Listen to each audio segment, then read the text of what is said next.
Ouais, ce matin, je me suis remis à mon projet d'extraction stéréo. Et donc, j'ai réussi à resynthétiser les samples à partir de la FFT. Cela dit, je l'ai fait sans système de fenêtrage. Donc, ça clique dans tous les sens. Alors, je remets le sample de base que j'avais utilisé pour le test. C'était celui-là.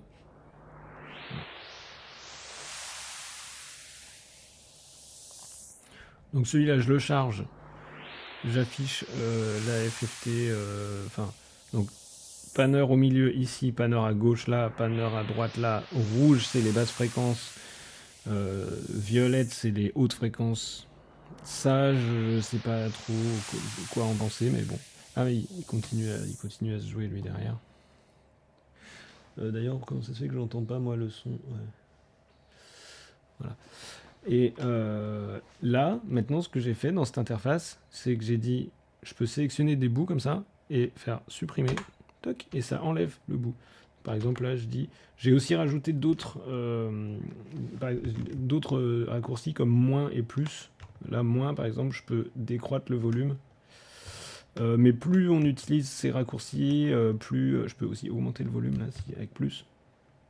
Ouais, quand on commence à faire des choses bizarres comme ça, le rendu est très glitchy parce que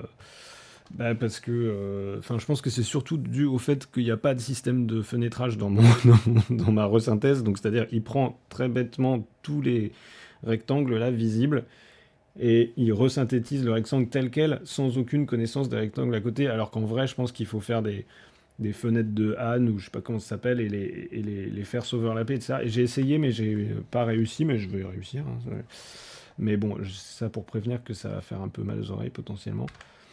Donc là, je décide de garder par exemple ce qui est un tout petit peu à gauche et ce qui est complètement à droite.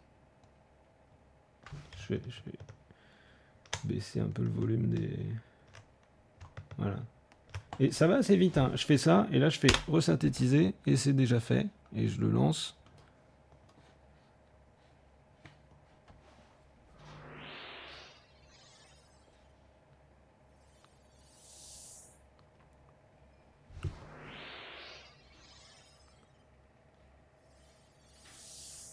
Et ça marche. Et donc ça sent bien la FFT là, on entend les gli gli gli gli, les petits bins. Mais je suis quand même assez content du résultat.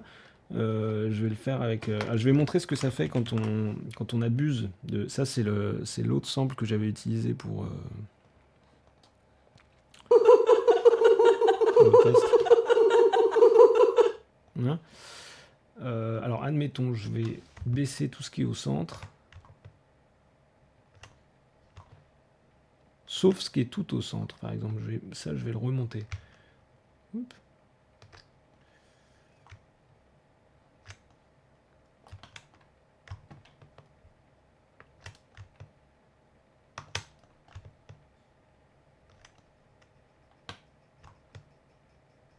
Je fais beaucoup de modifs. Euh, Quand on en fait trop comme ça finit par faire des choses vraiment glitch. Enfin, alors, hop, on va écouter ce que ça donne. C'est celui-là.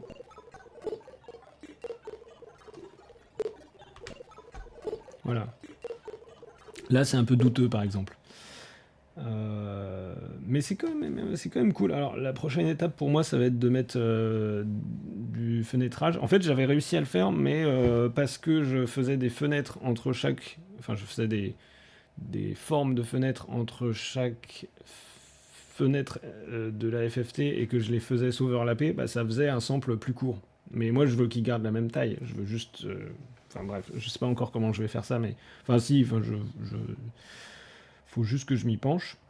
Et je suis assez content sinon de ce. Enfin, il y a quelque chose que j'aimerais bien faire aussi. Peut-être je vais en profiter.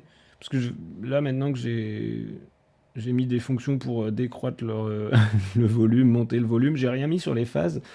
Mais il y a une question, il y a un test que j'ai envie de faire depuis longtemps. J'ai jamais, je l'ai jamais fait proprement. Ce serait de prendre une chanson. C'est un truc un peu délirant, hein, mais c'est dire, je prends une chanson de 2 minutes et je considère que la chanson en elle-même est une forme d'onde. C'est-à-dire, je pourrais faire une FFT dont la fenêtre fait 2 minutes. C'est pas du tout courant. Et ce serait un truc avec énormément d'harmoniques. Enfin, ça représenterait la chanson.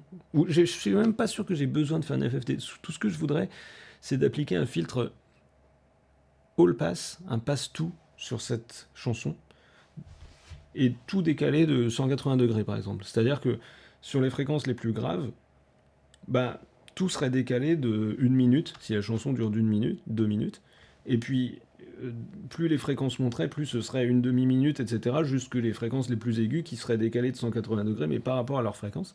Et donc, on obtiendrait à la fin une chanson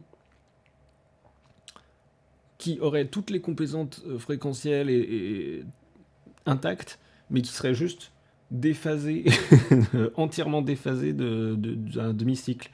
Et j'ai aucune idée de ce que ça rendrait. Je suis très curieux de ça. J'avais déjà essayé de le faire avec des tout petits,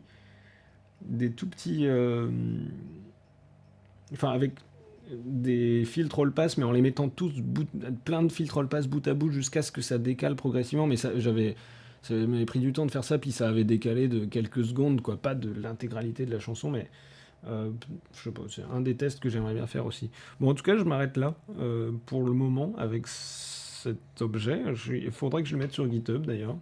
Je suis assez content de ce que ça donne. Et là, présentement, je vais passer à mon prochain projet de la journée qui consiste. C'est une pâte je sais pas, pour faire des, je sais pas comment on appelle ça, des tourtons. Enfin, c'est une pâte. C'est ma fameuse pâte comme une pâte à pain ou à pizza, mais mélangée avec de l'aligot. C'est-à-dire que c'est à moitié du fromage fondu, cette pâte, on voit pas bien. Je vais essayer de l'étaler et de faire des sortes de raviolis avec. Voilà. Et après, je me remettrai à la FFT. À bientôt.